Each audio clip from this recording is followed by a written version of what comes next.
Sunday. Heading home. Got about a 2-hour drive to get from where I was to home. Probably have about another half an hour left. It's just so great. I, in many ways, enjoy driving in Florida. I enjoy because of the weather. We have a lot of clouds, a lot of neat formations, the way the light comes through the clouds. So almost driving home, I never really, in the past, thought about it, but lately, I take a lot of pictures of clouds in the sky. You'll see on my Instagram feed, for instance, my posts. I don't always put them in Facebook because I think people get tired of seeing them, but Instagram is more about photos, so I post photos there. I took quite a few here, and of course, I'm taking pictures with my phone, so it kind of does the sky no justice on how great it is in all directions, looking around all the way around as the light comes through the clouds. It's amazing. For an update, it's, as I said, Sunday. Tomorrow is my daughter's 5th birthday. She's getting so big. So not so long ago, it seems like that she was born shortly after I returned home from my last deployment. So it just tells you how time flies. Speaking of that, I was able to turn a lot of my personal equipment in at my military job today because I am moving towards retirement. I'm in the National Guard, and so I'm a part-time soldier, what's called an M-Day soldier, but I'm about to hit 20 years of total time. I joined the military when I was 17 years old. I'm in the delayed entry program. So they allow you to sign up if a parent signs off on it. So my mother signed off on it. I talked to my dad on the phone and went to MEPS and did all the process to accept into the military as a 98 X-ray.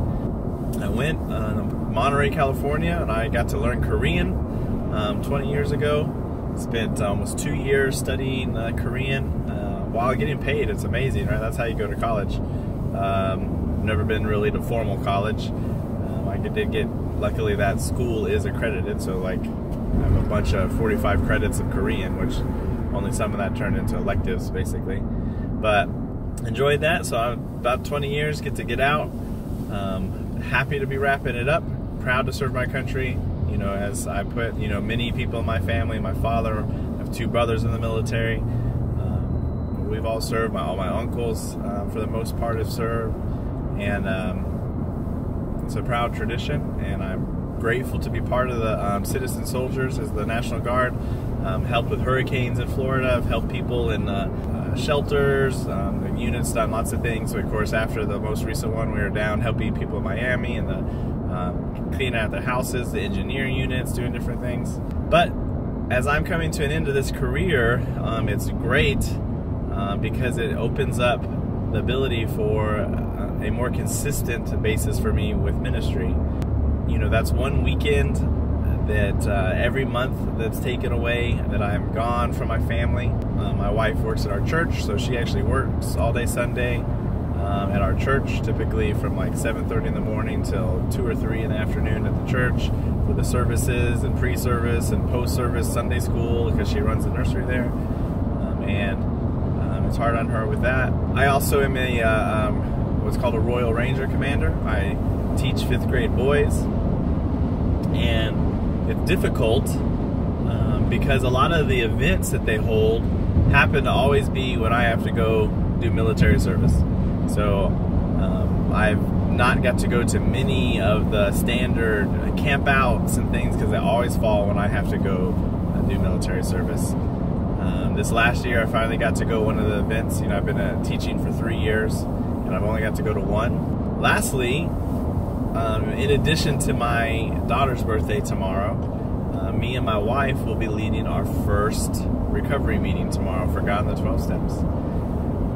It's going to be Monday night, 7 o'clock at our church, Faith Assembly of God. We did teach on, not this last Friday, the Friday before last. And I say we, I led the class for Step 12, which was great. So Step 12 is about sharing, you know, this process with others, helping other people in the process to share what we've learned. just only fitting that I, as someone who's stepping in and helping with God in the 12 Steps, in the recovery ministry, that have gone through the 12 Steps with that program and kind of come out the other side, that I would teach that last class, and then as me and Lisa start our first class on Monday. So looking excited for that.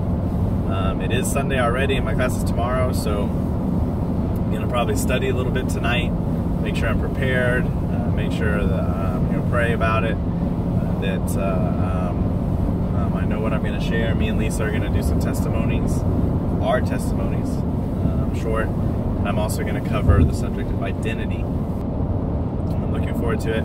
So I took the day off because it's Lizzie's birthday, but it's a busy day, man. My younger son has an appointment for an evaluation, a school evaluation, to see about getting a specialized education plan, I think is what they call it, a SET maybe, or it doesn't matter, in Florida they call it whatever it is, but he does have some things that he deals with, and they might see about getting a specialized plan for him for school. So that's in the morning. Probably take him to school after that, and me, Lisa, and Elizabeth are going to hang out.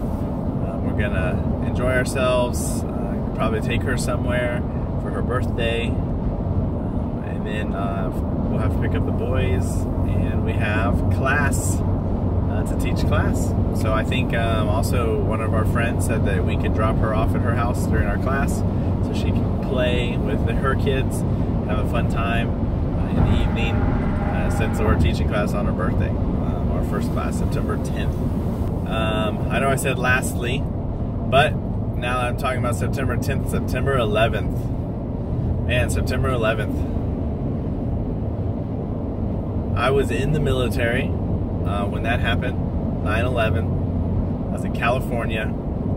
I was in training on an open base, no security on that base, no MPs or military police, no guards anywhere. It was a trainee base. All of us, no weaponry, no ammunition really to speak of, and that happened. And it was the West Coast, so in real time, it seemed we're coming into work and we're watching it on TV, watching everything happen in our school, and it was crazy. Man, I don't even know why. It's hard for me because so many people now, even in the military, they barely can remember it because they were little. They're already like 18, 19 years old, and they're in the military, and they weren't alive to remember it. Maybe they were 4 or 5, right? And that was so long ago. But I'm not going to go down that road. But as a member of the service, I've deployed, went to those places.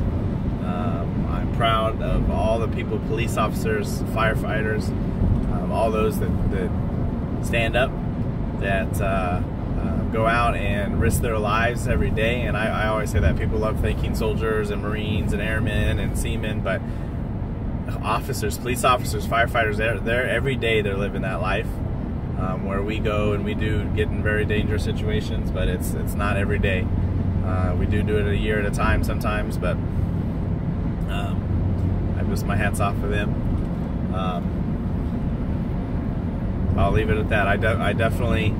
I'm pro-freedom, so I always want to watch police officers and different people who may be overstepping personal freedoms and personal rights.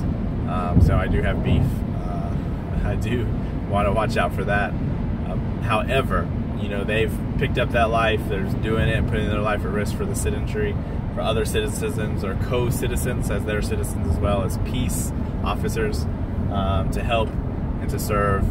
And I appreciate that for all they did back in 9/11. With that, I'm going to end it.